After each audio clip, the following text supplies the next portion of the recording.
bây giờ mình phải chọn lại lần nữa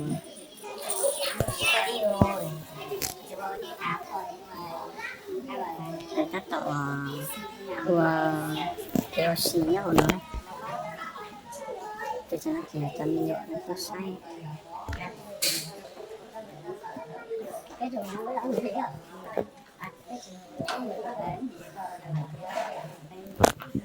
đội mình có những ai sao chỉ có ông ơi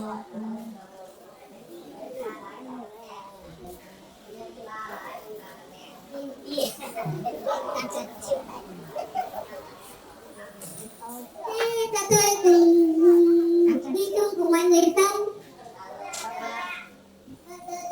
mọi người anh em cố gắng thật nhé để tôi vào bắt con gà để nấu cháo cho anh em ăn để thực hiện đi thi nhé.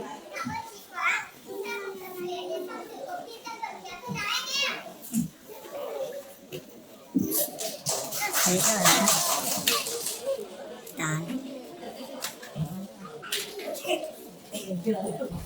sao nhanh thế vậy chắc phải chỉ có tầm một bữa là xong hết vậy cái được rồi. Đi chúc mừng đội thi đến từ chi bộ một cảnh công tác của mình.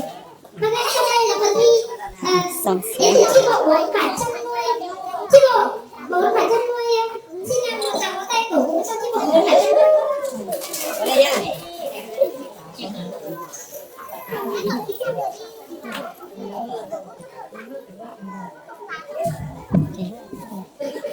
Sắp đến mình chưa?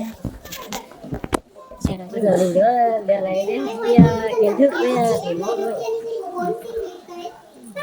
Kiến thức là cuối cùng à? Bây giờ lớp thi nó làm sao thì nữa gì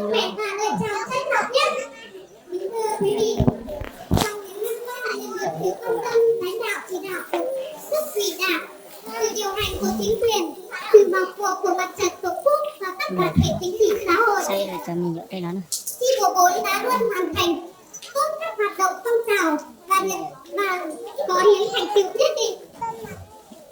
Đó đạt được điều đó là có sự đóng góp quan trọng của công tác dân vận, thực hiện chương trình mục tiêu quốc gia về phát triển nông thôn mới. Chi bộ 4 và chăn nuôi đã luôn mạnh dạn hơn với các tuyên truyền về nông thôn mới để thực hiện phấn đấu đưa bản chăn nuôi ngày càng phát triển. Để đạt được